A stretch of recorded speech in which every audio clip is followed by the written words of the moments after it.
Good morning students. Today we will study about NMR spectroscopy. Once more we will repeat what is NMR spectroscopy and how we are getting the number of signals, how we are getting, and diagrammatically we will see the how will you measure NMR spectrum and how is the NMR spectrophotometer.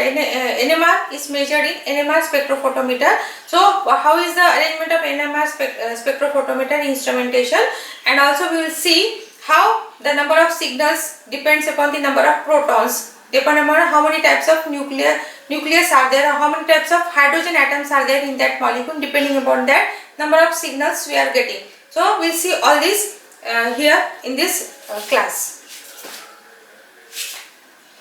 Principle of NMR spectroscopy. The protons in organic molecule are exposed to a powerful external magnetic field. They are exposed to powerful external magnetic. They will precess at different frequency. Precess means they will rotate on its own axis at different frequency. Frequency means number of crest or trough in a single 1 second is known as frequency. Then a radiation beam is passed through the frequency at which absorption occur are noted. So radiation. What radiation? Radio waves are passed through this, and you are getting what? In which absorption the nucleus will absorb the radiation, and then you are getting the spectrum. Generally radio frequency is kept constant and magnetic field is varied. Radio frequency, the waves which we are passing to the molecule is kept constant, and magnetic field which we are keeping is changing, variedly changing. At some value of the field strength at which energy required to flip the proton matches the energy of radiation, then absorption takes place and signal is obtained. So when you are passing these radio frequencies, flipping of the proton is taking place. Flipping means the jumping of protons from one level to another is known as flipping of proton is taking place, and when the flipping of proton is taking place, then you are getting a signal, and that signal is known as nuclear magnetic resonance spectrum or NMR spectrum.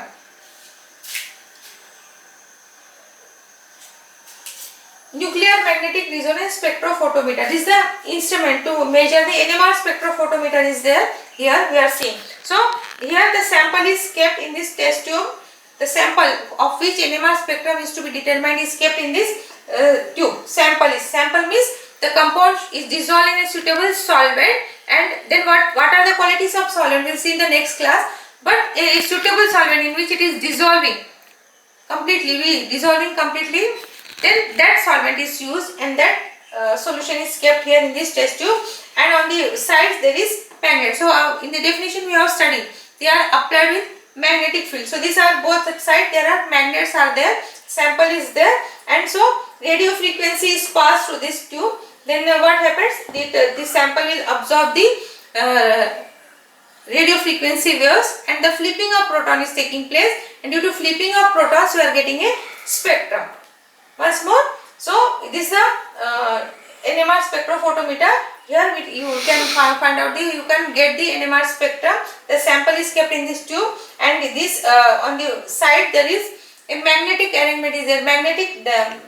On the both the side magnets are placed, and then radio frequency waves are passed through this. They will absorb the sample will absorb the protons will absorb the radio frequency waves, and flipping of proton takes place, and you will get a NMR spectrum. So NMR spectrum is this type of peaks you are getting. For example, I have given this type of peaks. If one peak is there singlet, if two peaks are there doublet, if three peaks are there triplet, like that we are naming them. So this type of peaks you are getting in the NMR spectrum. This type of peaks are there, and here it is in ppm, the units are in here ppm, the scale is in ppm, and del and tau values also are there. So in this way we are getting the NMR spectrum. When NMR spectrophotometer we are keeping the sample, this type of spectrum you are getting. Number of signals, equivalent and non-equivalent protons. So if the chemically equivalent protons are magnetically equivalent, if the same environment is there, then they are known as equivalent protons. If their environment differ, then they are known as non-equivalent protons. So what is equivalent protons? The protons having the same type of environment are known as equivalent protons. If the environment is changing, then they are non-equivalent protons. The number of signals in NMR spectrum tells us how many kinds of protons are present in a given molecule. So number of signals means how many signals are there, how many types of protons are there, that many types of signals you are getting in the NMR spectrum.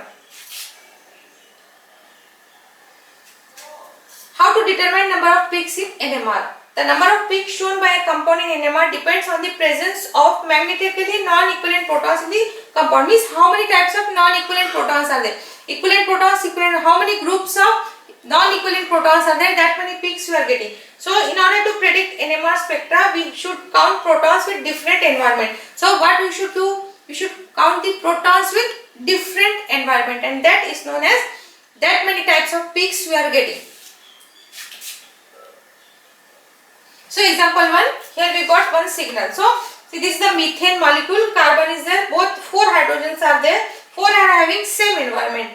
This the carbon is having both side, this hydrogen is having both side hydrogen, this hydrogen is having both side hydrogen, this hydrogen is having both side hydrogen, and this hydrogen is also having both. So all this environment is same. In methane molecule only one signal is there because the same type of environment is there in around these hydrogen atoms A. Only one signal is obtained in NMR spectrum in methane molecule. Now here we will get also one signal. In here also same case. All the hydrogen atoms are having same type of environment. So they are all are the equivalent. All are equivalent hydrogens are there. Equivalent hydrogens are there. So these hydrogens, equivalent hydrogens are there. So here also we are getting only one type of only one signal you are getting. Now we get here two NMR signals. Why? Because CH3, CH2, CH3. See, both this carbon here, this carbon is having both hydrogen. For this environment, the same is there. So this CH3 is left to CH2, but the environment is same. CH3 left side, CH2. So both are having the same environment. So your naming is AA. But this hydrogen is different. So it is B. So how many types of hydrogens are there? Two types of hydrogens. Two types of hydrogens. So A and B, two types of hydrogens. So you are getting two NMR signals here. Now you are getting here three types of signals. Here you are getting A dash and B. So here you are seeing this hydrogen is cis and this is trans and this is B. So here you are having chlorine is there.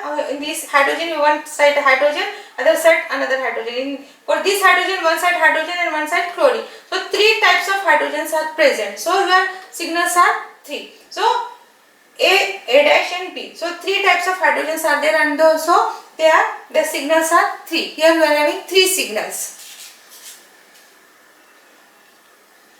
Here four signals are possible. See here this hydrogen is having different environment. This hydrogen is having different environment. This hydrogen is having different, and these hydrogens both are having same environment. So it is A, this is B, this is C, this is D. So here you are seeing that this hydrogen is having H2 on one side and another H3 on one.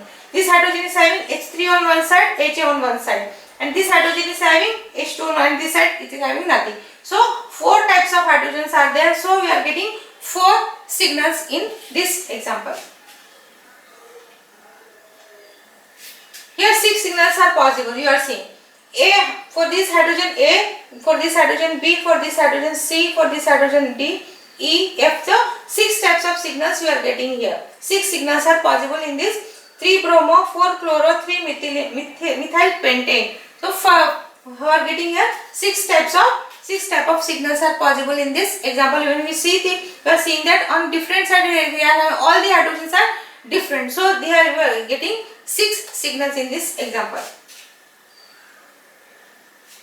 So here in nitrobenzene three signals are there. Why? Because this A, red colored A, they are having same environment. Next green colored A is having different environment B. Then this is having C, blue colored. So how many? In nitrobenzene three signals are possible. So three types of hydrogens are there. So three signals are possible.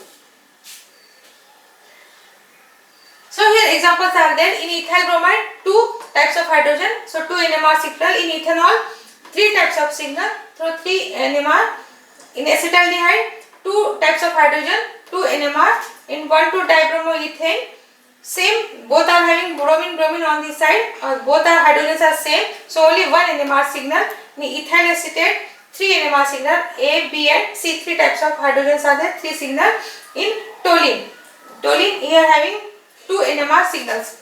For this 3 hydrogen 1 signal and for this 5 hydrogen 1 signal. So we are having two NMR signals in this example.